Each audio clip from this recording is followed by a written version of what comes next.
Ouais, je pense qu'on est bon là, hein. Bon bah voilà, c'est bien. Hey! Salut, vous allez bien? Et oui, j'ai lu tous vos commentaires, hein. Et changement de décor, mais attention, mes petites farces seront toujours bien là. Alors j'espère que vous allez bien depuis tout ce temps. Avant de commencer, merci d'abord à tous ceux qui ont regardé ma première vidéo, qui a fait clairement le buzz. Alors là, on était plus de 400 vues, c'est tout simplement énorme. Un grand merci s'impose. Allez, bon, maintenant que nous sommes tous bien installés, trêve de bavardage et passons aux choses sérieuses. Est-ce que je vous ai déjà raconté ma fausse histoire quand je voulais aller chez ma mère du côté du oui, il y a quelques semaines d'ici? Comme tout le monde, j'étais tranquillement dans la gare, j'écoutais les annonces patiemment sur le quai de la magnifique gare de Liège-Guillemins, quand d'un coup, qu'est-ce que j'entends?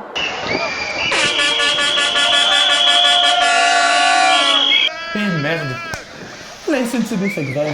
Pourquoi font-ils grève? Et qui décide de faire la grève? Allez hop! Premier dossier. En Belgique, comme beaucoup d'autres pays, nous avons ce qu'on appelle le droit de grève. La grève se définit comme une action collective qui consiste en un arrêt concerté du travail par les salariés d'une entreprise. Parfois, cette cessation d'activité se fait à l'initiative des syndicats. Elle vise à lutter contre une situation ou une mesure jugée inacceptable. Par la perte de la productivité que la grève provoque, le travailleur fait pression sur l'employeur et espère donc débloquer la situation. Mais attention, normalement, une grève doit être annoncée quelques jours avant. C'est ce que l'on appelle la période de préavis. Donc tu déposes ton préavis de grève en disant « Nous allons arrêter de cuire des hamburgers et des frites pendant une période approximative de 1 semaine et tout ça dans 3 semaines. » Parce que nous sommes tout simplement pas d'accord avec le fait de mettre de la moutarde dans le nouvel hamburger. Et voilà, le tour est joué. Alors, qui a décidé des grèves? Eh bien, ce sont les syndicats. Un syndicat est une association de personnes dont l'objectif est la défense d'intérêts professionnels communs. Que ce soit pour les travailleurs ou pour les patrons, chez nous, il existe différentes familles de syndicats que l'on peut repérer en fonction de leur couleur. Les couleurs, les voici, le vert, le rouge et le bleu. Très sympa à voir lorsque vous gambadez dans Bruxelles comme ça, il y a un peu de rouge, un peu de bleu, un peu de vert, ah là là, tellement de couleurs, c'est tellement beau et mignon. Ah, un peu de gaieté dans ce monde de brut, ah, c'est beau. Du plus grand au plus petit, ça donne ceci, les verts appelés la CSC, c'est-à-dire la Confédération des syndicats chrétiens, portent un message politique qui présente 3 caractéristiques majeures. Un mouvement progressiste adhérent aux valeurs de gauche basé sur l'égalité, la solidarité et porteuse de changement social. Un mouvement pluraliste soutenant un projet politique qui présente des dimensions s'inspirant aussi bien de la social-démocratie que de l'écologie politique et du courant personnaliste et humaniste. Et enfin, le troisième, un mouvement indépendant qui n'est lié à aucun parti politique et qui n'est redevable de son action que vis-à-vis des organisations qui le composent et de leurs membres. Ensuite, vient les rouges. Allons les rouges, allons les rouges, allons les rouges et blancs, les rouges et blancs. La Fédération Générale de Travail de Belgique. D'ailleurs, le secrétaire général, le meilleur ami des étudiants, eh bien c'est lui. Oui aussi, mais non, c'est surtout lui. Marc Goblet. Les statuts de la FGTB se réfèrent à la charte de Carignan. C'est un texte fondateur du POB, l'ancêtre du PS, qui veut dire du Parti ouvrier belge datant de 1894. Et ils font donc référence à la lutte des classes. Ils visent donc initialement la constitution d'une société sans classe par la transformation totale de la société et affirment comme objectif constant la substitution des pouvoirs publics à l'initiative privée et l'augmentation du pouvoir des travailleurs. Ils sont historiquement liés au PS, mais aujourd'hui ce n'est plus vraiment pareil. Enfin, le dernier groupe est celui des Bleus, la CGSLB. Ça veut dire tout simplement la Centrale Générale des Syndicaux Libéraux de Belgique. La charte sociale de la CGSLB s'inspire des droits sociaux définis par la Déclaration universelle des droits de l'homme. Elle vise à fonder l'entente entre preneurs et donneurs de travail sur le respect mutuel des droits et devoirs réciproques conformément aux principes libéraux essentiels de liberté, de solidarité, de progrès, de justice et de paix sociale. Dans ces trois-là, nous allons surtout retenir les rouges, la FGTB. Et dans la FGTB, il y a d'autres lettres à la motus ou à la Scrabble qui doivent vous dire quelque chose. La CGSP, qui veut dire, attention, la Centrale Générale des Services Publics. Voilà. En 1945, les différents syndicats de tendance socialiste des services publics ont fusionné en un seul syndicat pour former la Centrale Générale des Services Publics, CGSP. Depuis lors, toutes les catégories de travailleurs de services publics et assimilés peuvent s'affilier à la CGSP, j'y arriverai. La CGSP constitue ainsi une des plus grandes centrales professionnelles de la YMCA. Dans ce groupe fermé, les affiliés doivent choisir de se mettre dans l'un des 9 secteurs existants. Activités culturelles, ministères, administration et institutions, les cheminots, la poste, l'enseignement, la télécom-aviation, Gazelco et le tram-bus-métro. Et là, vous voyez quoi? Eh bien oui, les cheminots. D'ailleurs, petite information utile à placer au milieu d'une conversation avec des potes pour faire un petit peu son malin. Sachez que la CGSP flamande, eh bien, se dit tout simplement Akkoord Spoor. Enfin, le truc pour les trains, quoi, les cheminots, quoi. Akkoord Spoor, spoor. Enfin, bref, comme ça, quoi. Revenons à nos trains et à leur grève. Que s'est-il passé? Eh bien, c'est simple. Enfin, presque. Il y a plusieurs petits trucs qui vont énerver les cheminots. En décembre 2015, la commission paritaire, donc la réunion qui détermine les conditions de travail ainsi que de la rémunération dans l'entreprise, annonce que la SNCB veut faire mieux mais avec moins. Tout d'abord, on dit que le dialogue social était au point mort. Le dialogue social est le dialogue qu'il y a lors d'une concertation sociale. La définition officielle de la concertation sociale est assez compliquée, mais en résumé, disons que c'est l'ensemble des relations qui existent entre le syndicat et le patronat, donc entre les travailleurs et les employeurs. Les chefs de la SNCB feraient des passages en force sans négociation, dont le big boss, à mon avis, dont vous avez déjà entendu parler, qui s'appelle Joe Cornu, et non pas celui-là, Joe Cornu, pas Djokovic, ouais. Leur objectif, c'est simple, dégager des accords, souvent des compromis, pour tenter de satisfaire tout le monde. Ces accords concernent tout ce qui touche au monde du travail. Les salaires, les statuts communs pour les ouvriers et les employés, le temps de travail, les conditions de travail, etc., etc. On appelle ça les accords interprofessionnels. Ils se négocient au niveau fédéral tous les 2 ans par le groupe des 10. Alors le groupe des 10, inutile de s'imaginer les Avengers ou autres, le groupe des 10, ce qui est tout simplement, comme son nom l'indique, 10 personnes qui sont des représentants des différents syndicats et des différents patronats. Voilà, ils sont 5 et 5 et ils se parlent, c'est tout, autour d'une table. Et ça se passe bien en général. L'issue de ces concertations sociales a donné naissance à la CCT, c'est-à-dire des conventions collectives de travail. C'est un beau nom en fait pour simplement désigner un accord global entre les employeurs et les travailleurs. En gros, là, les syndicats ne sont pas tous contents car on vient de leur dire que la SNCB veut faire mieux et avec moins.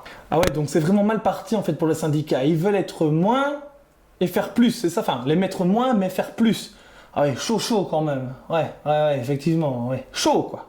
Tout d'abord, économie budgétaire oblige, il faut faire un effort un peu partout. Et là, la SNCB essaie de faire des économies là où elle le peut, et ici, elle compte en faire sur les employés et leur force de travail. Donc la SNCB a dit que sur les 10 000 cheminots qui vont prendre leur retraite d'ici 2020, seulement 4 000 cheminots vont être embauchés. En plus de ça, il y aurait un souci avec la reconnaissance des syndicats. Pour l'instant, seuls les syndicats qui représentent au moins 10% des travailleurs peuvent siéger dans les instances.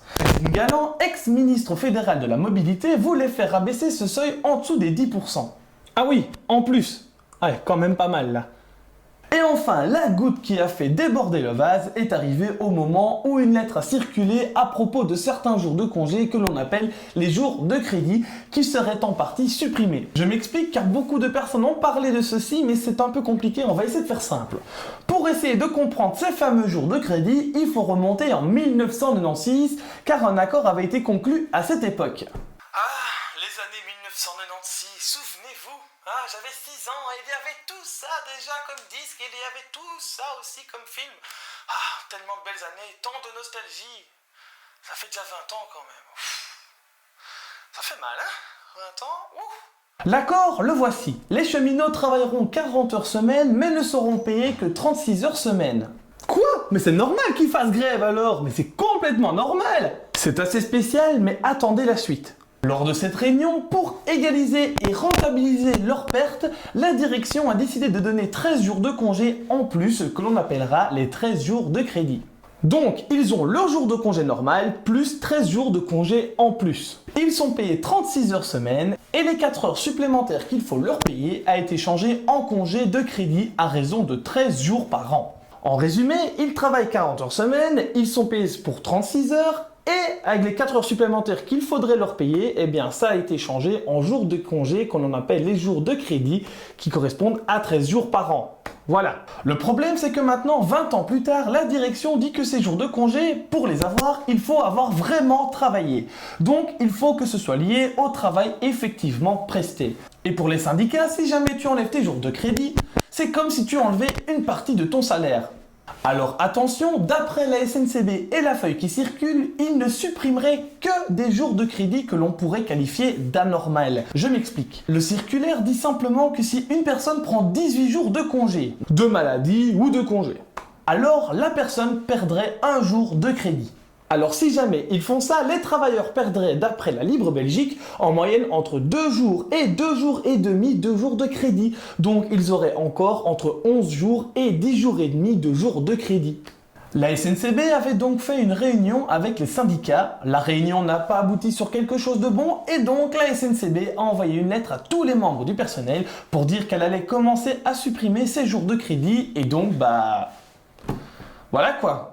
Plus de train, plus de chouchou pour cause de grève. Maintenant, la prochaine fois que vous verrez une grève, peut-être que ça aura un rapport avec tout ça. En attendant, n'hésitez pas à aller toujours lire ce qu'il s'y passe.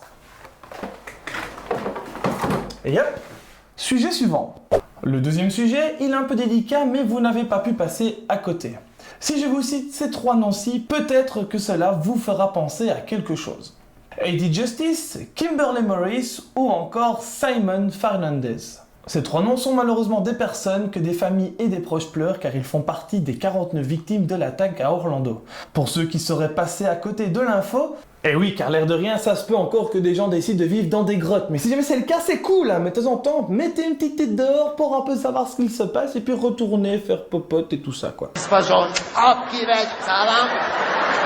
Je vais récapituler les faits. Dans la nuit du samedi 11 juin au dimanche 12 juin dernier, un Américain de 29 ans est rentré dans une boîte de nuit appelée le Pulse, qui est une boîte entre autres réputée comme étant un lieu connu de la communauté LGBT, c'est-à-dire lesbiens, gays, bisexuels et transgenres, qui se situe aux USA dans l'état de la Floride, dans la ville d'Orlando. Là-bas, il s'est cru dans un jeu vidéo genre Doom ou GTA et il a commis malheureusement l'irréparable, sauf qu'à la place d'extraterrestres ou de méchants, eh bien il a tué de mauvaises personnes. Sans doute parce qu'ils étaient américains, homosexuels, chrétiens, bouddhistes, ou parce qu'ils mangeaient avec la fourchette dans la mauvaise main, ou tout simplement parce que le jour avant, le mec ou des mecs lui avaient foutu un 6-0 sur FIFA 15 et il l'aurait mal pris, ou j'en sais rien. Bref, vous m'avez compris, pour un problème qui n'en est pas un, le bilan des victimes est énormément lourd puisqu'il y a 49 victimes.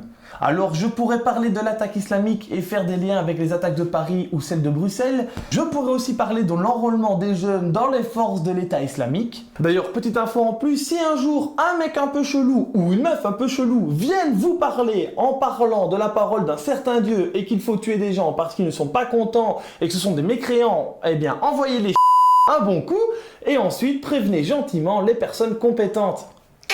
Bref, vous m'avez compris, je pourrais parler d'un million de choses à ce sujet, mais mon choix s'est porté sur un sujet que j'ai vu sur la une.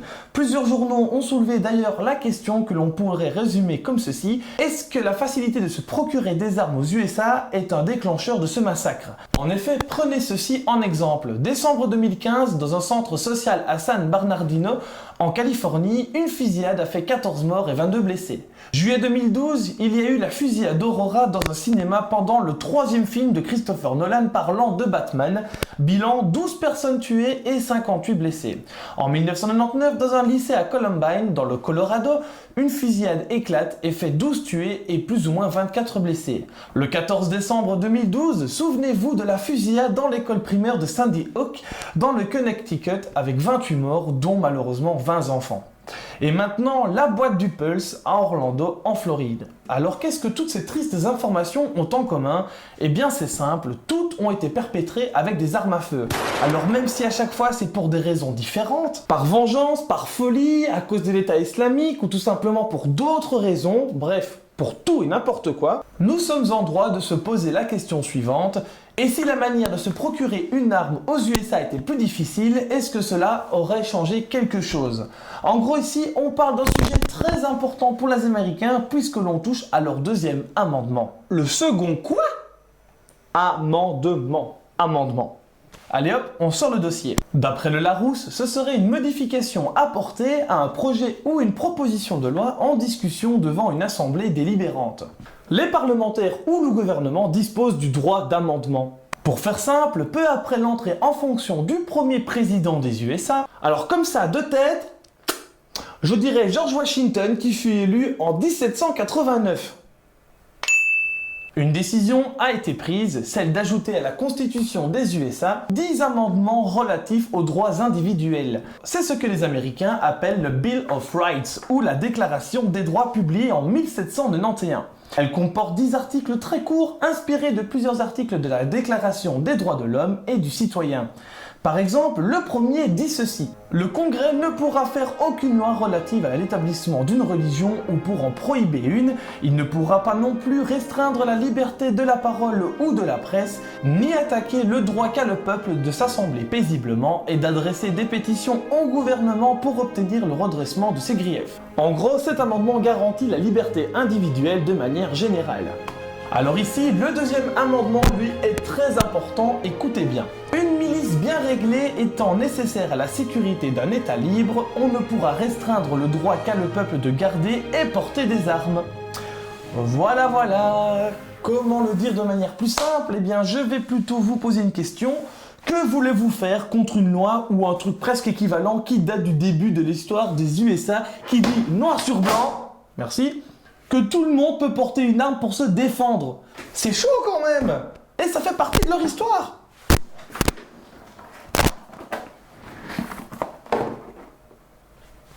Voilà pourquoi il y a tant de magasins d'armes à feu dans leur pays, ou en tout cas une grosse raison, et pourquoi autant de personnes possèdent une arme. C'est dans leur ADN, ils ont vécu avec ça. De plus, d'après différents sites internet, le taux d'homicide des USA est plus élevé en comparaison au Canada ou à l'Australie. Par exemple, prenons un article écrit en 2013 sur l'Australie. Tout comme les USA, l'Australie est attachée au droit de se défendre individuellement. Cependant, après une histoire en 1996 où un jeune garçon de 28 ans avait offert le feu tuant 35 personnes, le pays des kangourous a très vite réagi.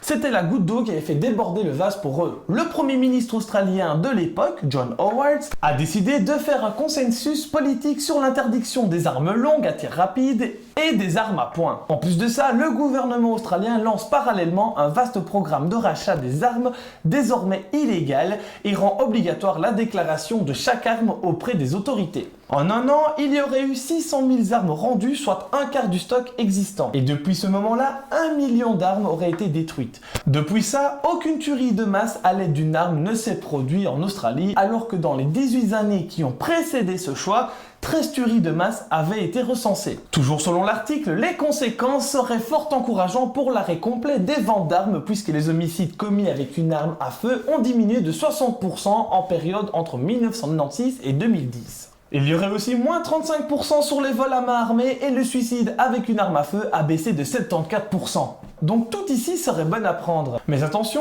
il serait trop facile en effet de transposer tout ça aux USA.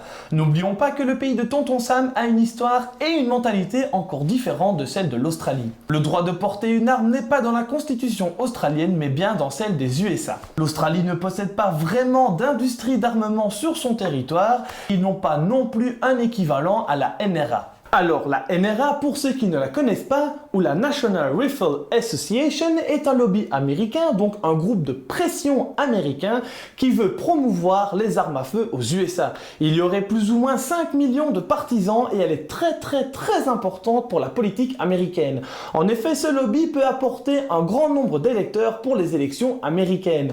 Donc, il faut y aller mollo avec eux et ne pas trop les contrarier si jamais on veut avoir une chance de gagner quand même. Ou en tout cas, avoir plus d'électeurs, quoi. Et pour la petite anecdote, après la tuerie de l'école primaire de Sandy Hook, la NRA n'a rien dit directement et s'est exprimée seulement quelques temps après en disant ceci, alors écoutez bien, il suffit de mettre un garde armé à l'entrée de chaque école et le seul moyen d'arrêter un méchant avec une arme, eh bien c'est un gentil avec une arme. Quoi? Alors là, Fallait la sortir celle-là. Il fallait le faire. S'il faut battre un méchant avec un genre... Oh là là, ça c'est tellement rempli de sens. Oh, fallait la trouver, hein. Une question pour encore se poser. Et aujourd'hui, avec cette histoire, comment ça se passe du côté des élections américaines avec Donald Trump et Hillary Clinton? Eh bien, c'est simple.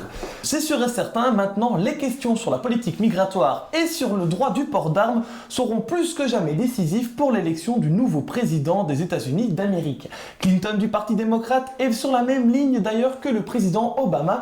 Après l'attentat, elle a appelé à ce que des lois éloignent des armes comme celles utilisées des mains des terroristes et des criminels. Les armes de guerre n'ont pas non plus leur place dans nos rues, a-t-elle ajouté dans un communiqué. Du côté du républicain Trump, c'est simple aussi, même s'il y a 15 ans il était contre les armes d'assaut. Oui, vous avez bien entendu, il était contre les armes d'assaut. Il fut un temps.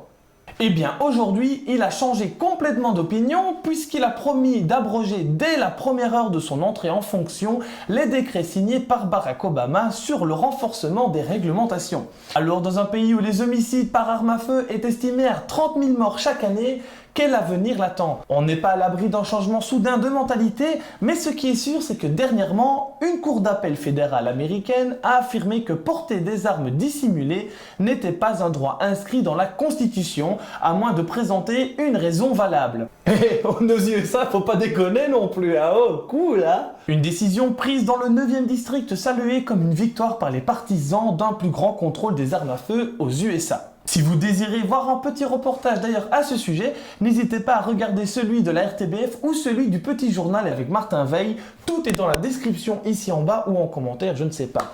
En tout cas, si vous voulez un documentaire sympa, je vous propose de regarder Bowling for Columbine par Michael Moore. Mais attention, je précise, c'est un documentaire à l'amour. Alors, c'est-à-dire qu'il faut avoir un grand esprit critique en regardant ça et ne pas voir toutes ces paroles comme si c'était vrai, hein. Donc, faut faire gaffe.